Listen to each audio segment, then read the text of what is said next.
Hello, I'm Mia Bennett and I'm the chair of the Gloucestershire Family History Society.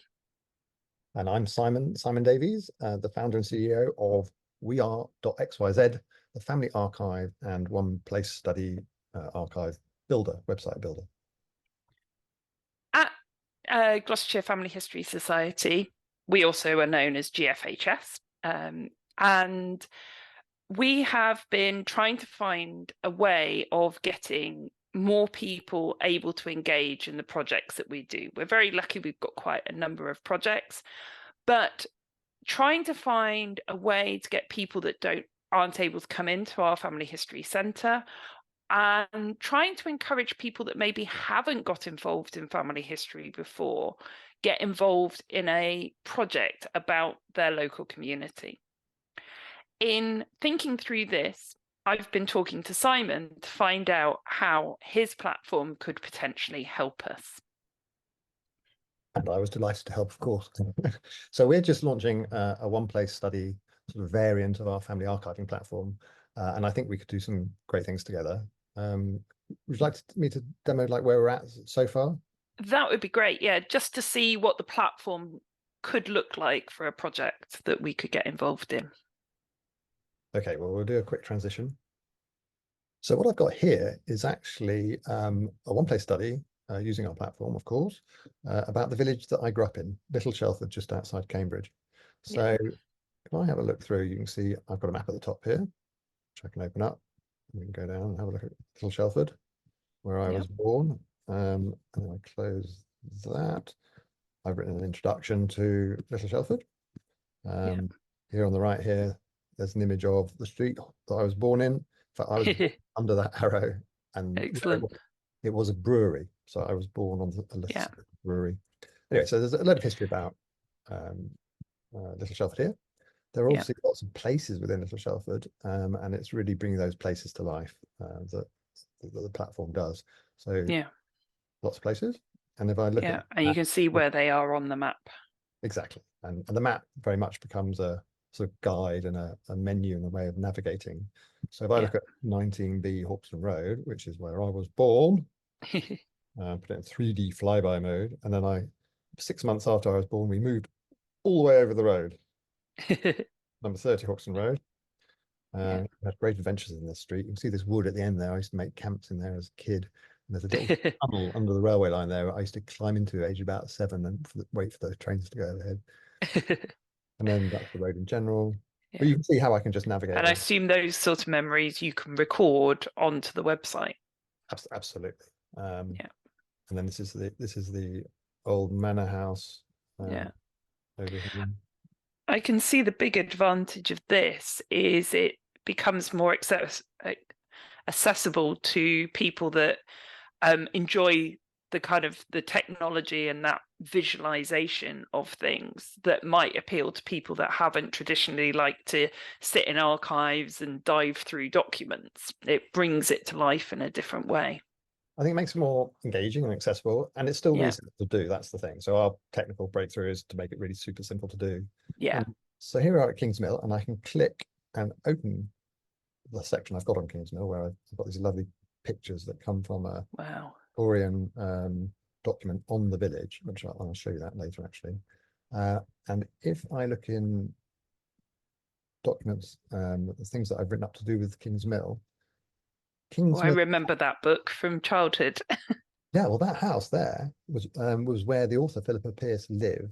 And so Tom's Millite Garden is based in the mill house of Kings Mill. And her father, and I went to have a look around. This is Graham, the gardener. I went and had a look round, and you can see that the illustrations in the book. See the look at the door detail. Absolutely matches. It is where it was based. So obviously I had a huge fascination with Kings Mill and Kings Mill Lane, and those images. Sort of, I click Kings Mill again, and I go and have a look in the media section in this album. These are all old pictures of the Kings Mill as it was when her father was the actual miller. Wonderful piece of history from the village now. So you can see how back to your original question, it's bringing it to life and making it much more accessible. And then we've got people tab. This is the people of the village. You'll find it's obscuring living people. living people are blurred, and Yeah, that's throughout the project. You can make sure that no living people is exposed to the public. I exactly. assume if you're a private invitee into the project, then you can see the living people. Exactly. So you can do it as a community of private people where you've all got your login details and you come in and you're Yeah. collaborating. But you can make it public facing, so that, but as you say, it will obscure. Yeah.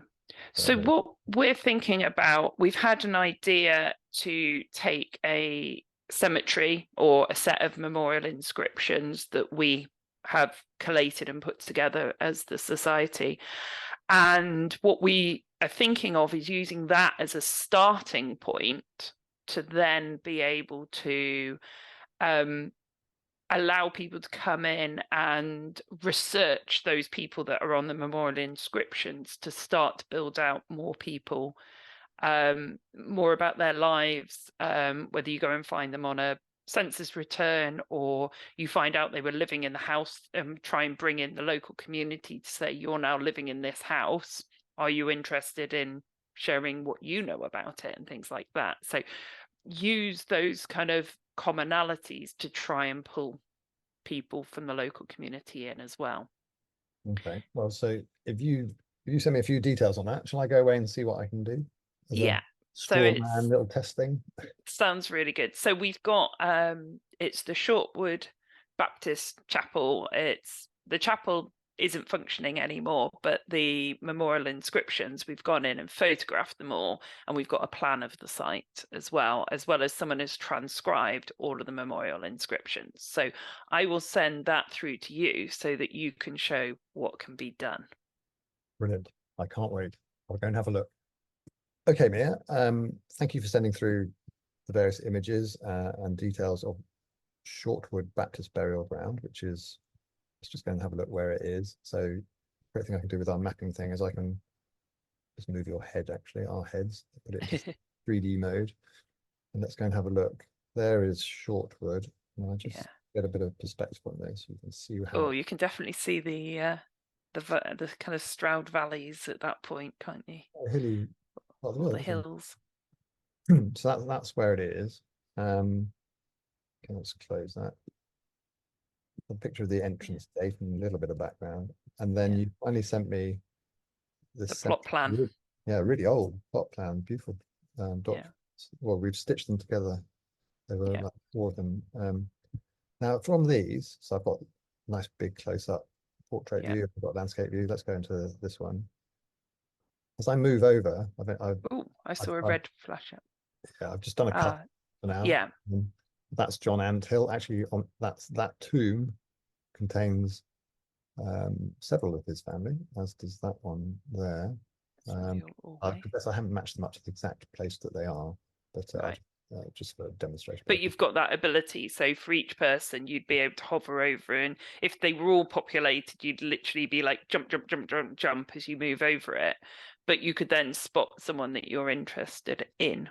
And then if you click on the person, so if I click there, it then jumps to their page. So you've got the photo and the transcript, and we can then, for each of those people, we can then start to add other information. Is that right? Yeah. So I mean, the great thing about this guy as an example is he has several of his family in there. So if I go and look at his tree, we're already building his tree. Yeah, and you can we edit that and adapt it? Oh yeah, sorry, yes. Right. Adding people. And if we find, as we develop this, that there's another gravestone of, say, his father in there, are you able to link, but you'd already created that person, can you link them to the tree by making him the father? So I would go add father, and it would say an existing individual. You can search, right. So you can incorporate, so you've got lots of little trees, but as you find connections, we can build them into a bigger tree. Absolutely, yeah. Oh, that would be brilliant. And obviously we'll be adding people that aren't in the graveyard as we start to research them. Yeah. And we can start building on it. Yeah. There's that one other guy I had there. I'll go into the landscape one. John Anthill.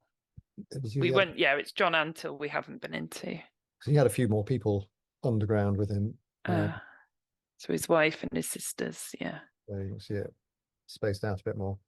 Yeah. Actually, And then you can jump into the other person just by clicking on them in the tree and things. yeah. And the other Yeah. guy, interestingly, he had a story already. It's a sad one, because if you notice, his wife Sarah dies in 1864, and William, his son, is. I'll just go to the tree. Mm. William, his son, is born in 1864, so she dies age 24. The same year that he's Clearly born. in childbirth or just after. Yeah. With him being So also it'd be interesting if someone wants to order the death certificate and find out the cause of death for Sarah and see if it was in childbirth or not. How easy is it to actually, when you're on one of those people, to edit and kind of add more info to them to say their story if you wanted to add another piece? yeah, so I go to the people section. Yeah, so you can jump to it via people as well as via the map. Yeah, I'll just go edit.